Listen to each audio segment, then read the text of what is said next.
Desde México nos acompaña nuestra corresponsal Aisa García. Aisa, ¿cuál se espera que sea el resultado de esta comparecencia de los familiares de los estudiantes desaparecidos ante la ONU? Buenas noches, Tatiana y Abraham. Pues como ustedes dijeron, México compareció este lunes y martes por primera vez ante el Comité de Desaparición Forzada de Naciones Unidas.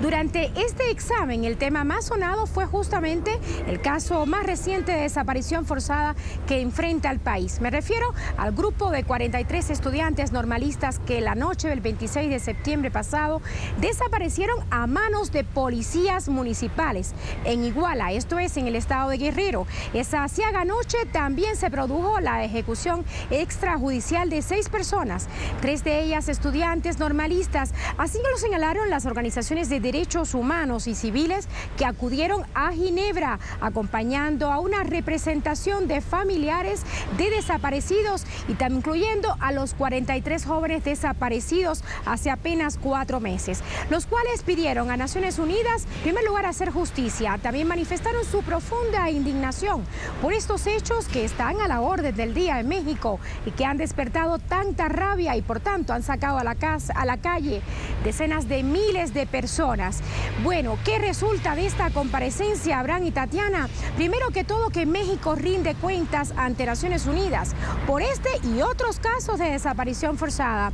Segundo, que los padres de este grupo de jóvenes desaparecidos dicen ante esta instancia internacional que no aceptan lo que el gobierno mexicano presentó como verdad histórica. Esto es, no aceptan que sus hijos fueran asesinados e incinerados, sus huesos triturados, colocados en bolsas y lanzadas al río San Juan en Cocula. Tercero, se conoció mundialmente el llamado de las organizaciones civiles a la ONU para que hagan un exhorto al gobierno mexicano para que no cierre el caso y para que abran otras líneas de investigación.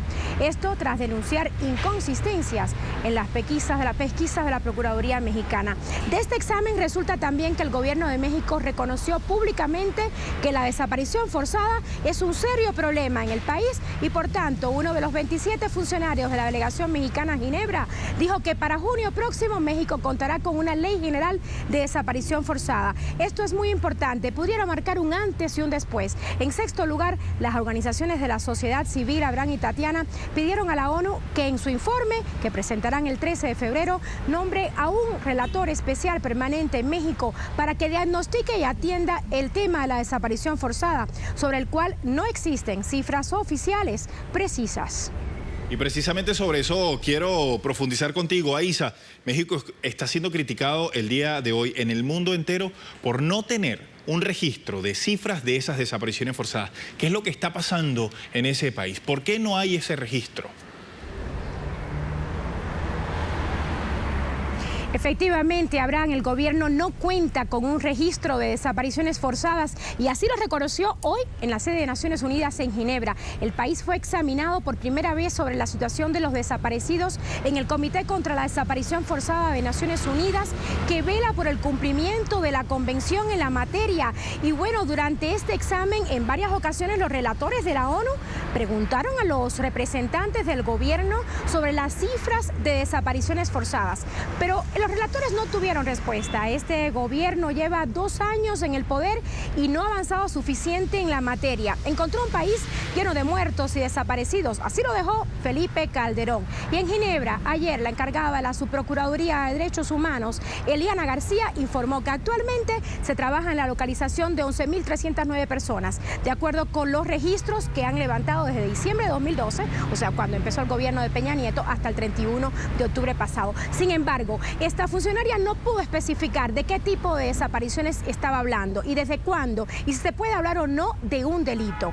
Hay que decir que también el gobierno informó que entre 2006 y 2013 la Procuraduría Federal y las estatales iniciaron 291 averiguaciones previas por el delito de desaparición forzada.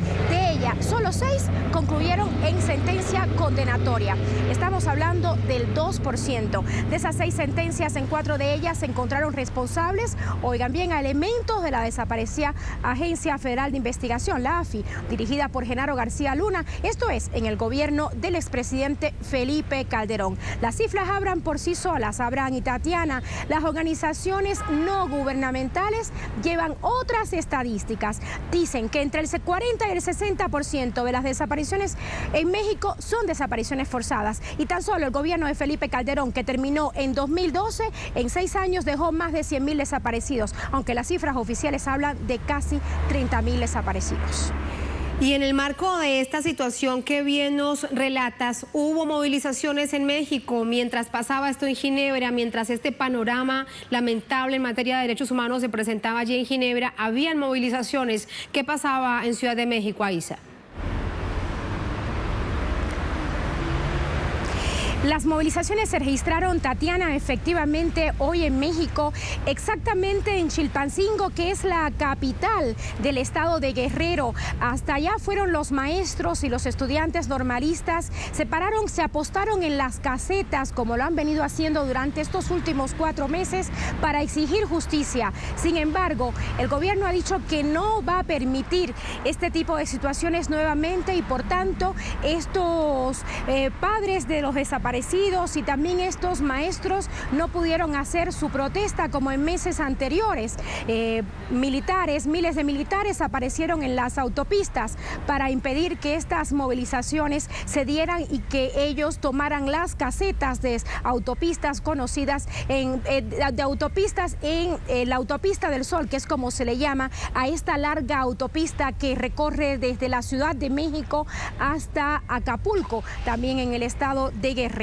Pero bueno, las manifestaciones, Tatiana, también están en pequeños lugares aquí en Ciudad de México y también en las redes sociales. Ha habido un gran apoyo al reclamo de los padres de los 43 desaparecidos, y no solo a ellos, sino también a otros papás que fueron en nombre de los desaparecidos, por ejemplo, para denunciar casos en el estado de Chihuahua y también en el estado de Coahuila. O sea, en Ginebra no solo se habló del caso emblemático, del caso más reciente de un grupo de jóvenes desaparecidos, se presentaron otros casos y bueno, México, el gobierno de México se comprometió a tomar nota de este tema y a cumplir lo que resulte de este informe de los relatores de Naciones Unidas, que se dará a conocer el próximo 13 de febrero, también en Ginebra, en Naciones Unidas, en la sede europea.